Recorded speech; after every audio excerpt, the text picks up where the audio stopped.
Cars and petrol engines, a marriage made in heaven. Well, actually, made in Germany about 120 years ago. The rapid development of engine power ever since has been driven by motor racing.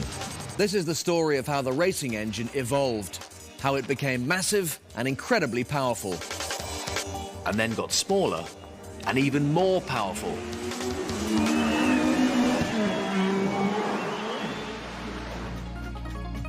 Before the racing car came this. It looks like a bike, it sounds like a steam engine, it's slower than a horse and cart. But it's also the world's first petrol-engined car, the 1885 Benz tricycle. Would you let the wife drive it? One of the tricycle's biggest fans was Carl Benz's wife, who made the first long-distance car journey, setting off with their daughter to visit relatives 2 towns away. The story goes that she didn't actually tell her husband, Carl, just left him a note on the kitchen table. But what she didn't know was that Carly hadn't thought to include a decent-sized fuel tank.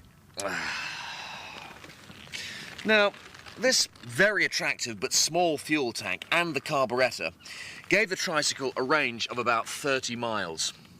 In 1885, there were no petrol stations in Germany, or anywhere else in the world for that matter. But Frau B did manage to buy some fuel, which was actually a byproduct of lamp oil used to treat nits, and she managed to buy it at a local village pharmacy, which survived to this day with the proud motto, the world's first gas station. So, Frau Benz got home safely, and the future of the petrol-driven car was secured. The internal combustion engine made cars as we know them today possible. But what is it? Well, in its simplest form, it's one of these.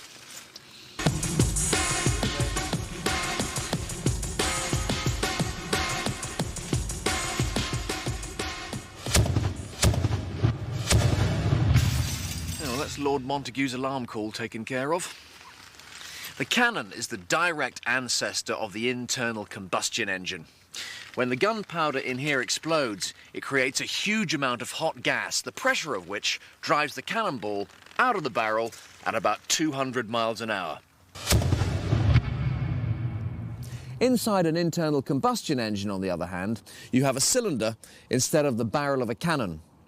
Instead of gunpowder, you have a petrol-air mixture that comes into the cylinder through here. Instead of a fuse, you have an electric spark provided by this spark plug. And instead of a cannonball, it fires a piston connected to the crankshaft by a connecting rod. But unlike a cannonball, the piston always comes back. So let's see if we can restart this old chap. Ignition on. Now, 1885, no electric starters. So what you had to do was spin the flywheel, a rather large flywheel, by hand. Yes! So, how does the world's first petrol-driven car work? Well, it's a single cylinder. That's that long burgundy thing there. And inside that cylinder is a piston going backwards and forwards. Now, the piston drives this crankshaft, which is going that way. Now, the crankshaft drives this horizontal shaft here via these 2 gears. At the end of the horizontal shaft is this drum that drives this belt. In turn, this belt drives this shaft, which drives these chains, one on either side, bicycle technology, which in turn drive the wheels. And this is the boot. It's beautifully elaborate, rather inefficient, but it worked. How did we get from this 8 mile an hour, less than 1 horsepower trike to modern racing cars that pound the track at over 200 miles an hour with engines that produce 1,000 horsepower?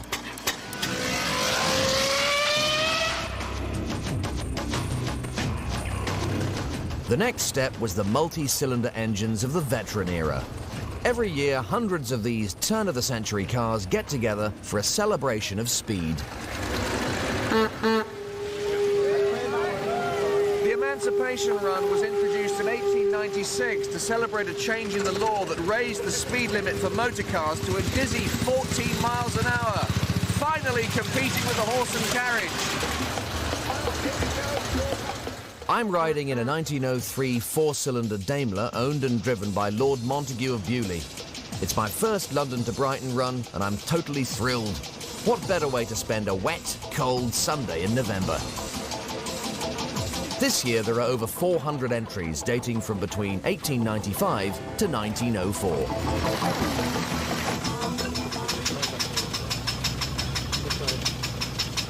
The relaxing of speed limits coincided with the first organised road races, soon to be the driving force of engine evolution. This was an important test for the petrol engine against keen competition from steam cars and electric cars. Steam cars have been around for almost 300 years. In the 1890s, they were as powerful as the new petrol cars, but not as reliable. And they needed frequent stops to refill the boiler with water. Electric cars were more reliable, but slower, and after about 40 miles needed to completely recharge their batteries. Overall, it was a victory for the petrol engine. For steam and electric cars, the days were numbered. We've made it to Brighton and completed the course at a white-knuckle average speed of 22 miles per hour. When the speed limits were relaxed here in Britain in 1896, car engines had a lot of reserve power to unleash. But where had this extra power come from? This is the car we came down in today. It's a 1903 Daimler. Now, Germany's Gottlieb Daimler, the man many consider to be the inventor of the motorcycle, was one of the great pioneers of the petrol engine. This car has a 22 horsepower engine, which gives it a healthy top speed of about 30 to 35 miles an hour. Now, 22 horsepower, that is over 22 times the power of the Benz tricycle. And here's why. It's got 4 cylinders, 1, 2, 3, 4. Now, each one of these cylinders has a total volume of air of over 1 litre, which gives this engine a total capacity of nearly 4.5 litres. Now, the reason that capacity is so important is that to ignite, petrol needs oxygen. So the more air you have in your engine, the more fuel you can use, and hence the more power you can produce. And for that reason, engines would continue to get bigger and bigger for decades to come. The massive increase in power of multi-cylinder engines led to the first purpose-built racing cars. This is one of Britain's first ever racing cars, a 1903 Napier Gordon Bennett, named after an American newspaper tycoon who financed the earliest international races. These cars were designed for high-speed sprints run on closed-off sections of public roads.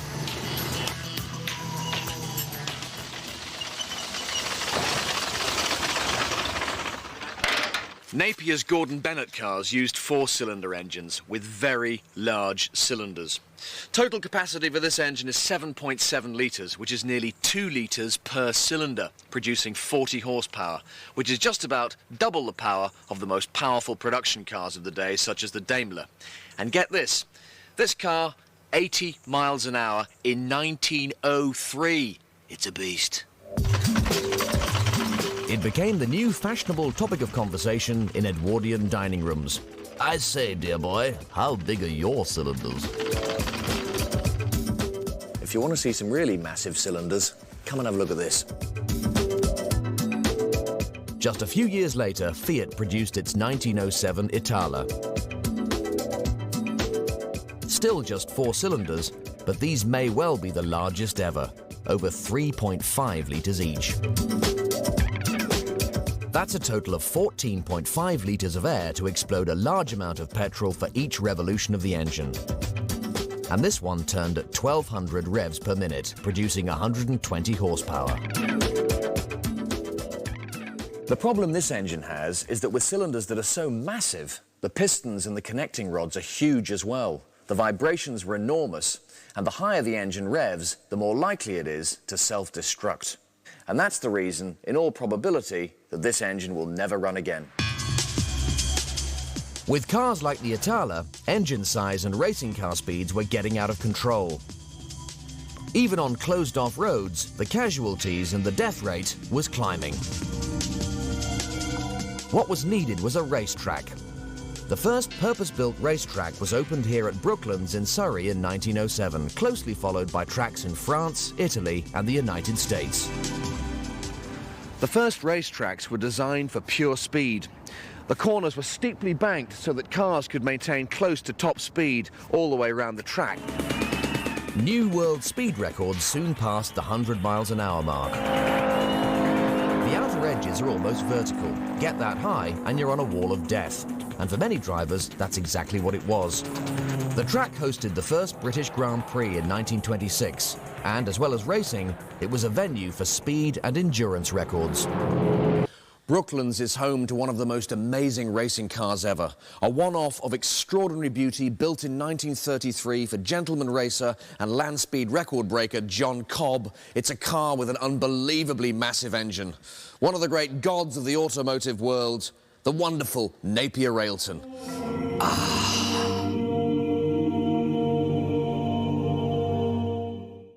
In the 1930s, racing car engines reached their most massive. And this one is one of my leading contenders for the greatest car ever built, John Cobb's Napier Railton.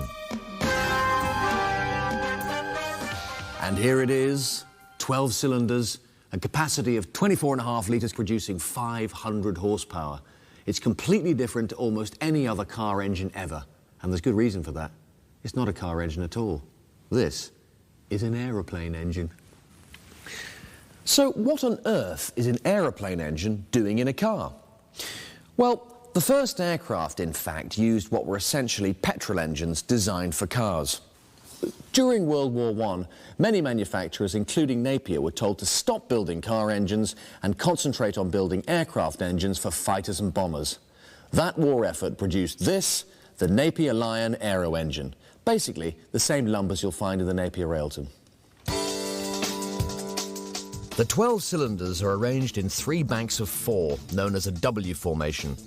And if this engine could keep churning out 500 horsepower in a dogfight over northern France, then it had everything that race driver and land speed record breaker John Cobb wanted on the track. At Brooklands, Cobb set a track record of 143.44 miles an hour, which still stands to this day. Since the Brooklands track isn't open anymore, we've brought the Napier Railton to a test track to find out just how good it really is. Only 3 people in the world are insured to drive this priceless, irreplaceable vehicle. Unfortunately, I'm not one of them. But what I can drive is this. It's one of the few cars that came close to matching the speed of the Railton in the 1930s, the fabulous Blower Bentley. And I'm going to see if this green giant can take on the might of the Silver Surfer. It's a rare privilege to drive this wonderful car, but it's also quite a challenge. Gear changes are a bit of an art in this car. We're in 3rd at the moment. Oh, yes, sir. Wah. So let's see if I can keep the Blower Bentley ahead of the Railton. Not ideal conditions, but we're both getting up to, well over 50 down the main straight. No, can't beat it. Must be quite a thrill to be a rivet on a Napier Railton body panel. These 2 cars are basically 2 of the great gods of the automotive history. The Railton's massive engine made it the fastest racing car of its generation, but the Bentley ran it close with a much smaller engine. To find out why, the clue is in the name. So why is it called a Blower Bentley? Well, this bit here is the blower, otherwise known as a supercharger. Basically, a huge compressor inside here sucks in the fuel-air mixture and then forces it into the cylinders at a much higher rate, producing much more power. In other words, if you stuff twice as much air into a 4-litre engine, you get the power of an 8-litre engine. That's the principle. The fans inside the supercharger are driven by the crankshaft. So the faster the crankshaft turns, the more compressed air you get. And more air equals more power. So the faster I go, the more power I get. Scary. As it turned out, it was this idea of getting more power from a smaller engine that won the favour of the all-important race organisers. They wanted smaller, lighter cars that would perform well on tight, twisty racetracks that were more like real roads. After World War II, a new philosophy emerged. The racing world wanted to see close competitive racing that tested driver skill, the cornering and handling abilities of the car, and not just out-and-out speed and power. The race organisers decreed that it was simply not acceptable to put an aeroplane engine in a racing car. They had this funny idea that racing should be safe as well as exciting. So strict limits were put on engine size to limit engine power, initially a maximum of 4.5 litres. But nothing would stop the engine designers' lust for power. Massive engines were history. Engine designers faced a new challenge: to get massive amounts of power from much smaller engines. But it was several decades before that challenge was met. Until the 80s, Formula One regulations on engine size kept power down to the 500 horsepower mark of the 1930s. Suddenly, everything changed, and by 1986, racing engine power shot up to nearly 1,500 horsepower, an almost ludicrous amount of power even for a single-seat racing car. And this was the car that did it, the BMW-powered Brabham Formula One car. Mad, mean, and rather dangerous to drive. Bizarrely, the engine inside that Formula One car started life inside this saloon car. Driving around in a BMW 1500 Neue Klasse, a 1960s mid-range production car with a top speed of about 90 miles an hour. Who possibly would have thought that there, lurking under the bonnet, was the world's most powerful racing car engine ever?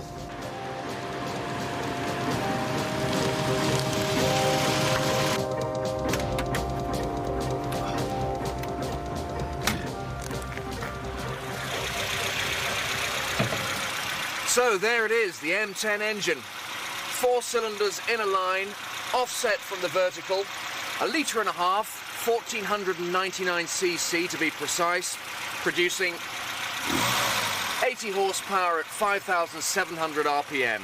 Extraordinary to think that one day a version of this engine would win the Formula One World Championship. Don't believe me?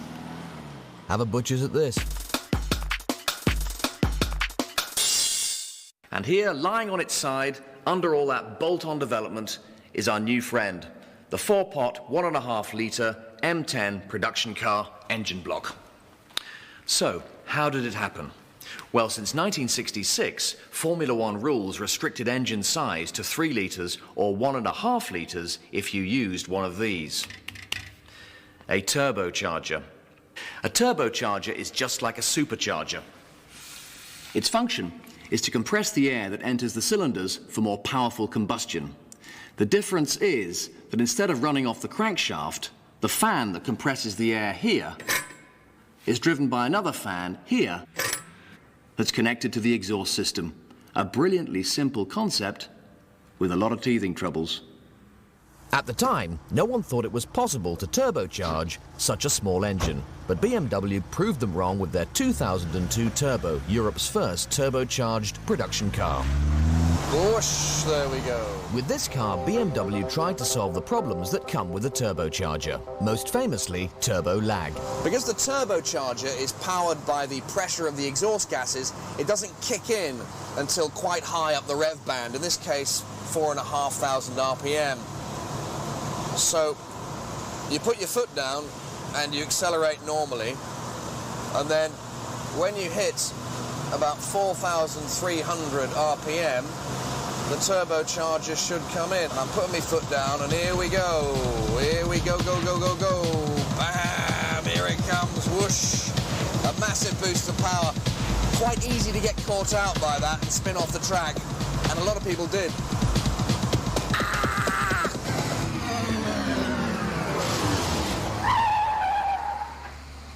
After considering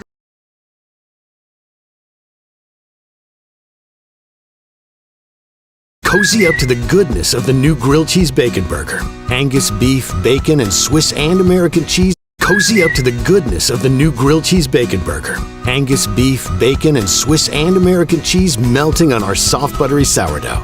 And our new grilled cheese breakfast sandwich with sausage or bacon and a fried egg. Only at Hardee's.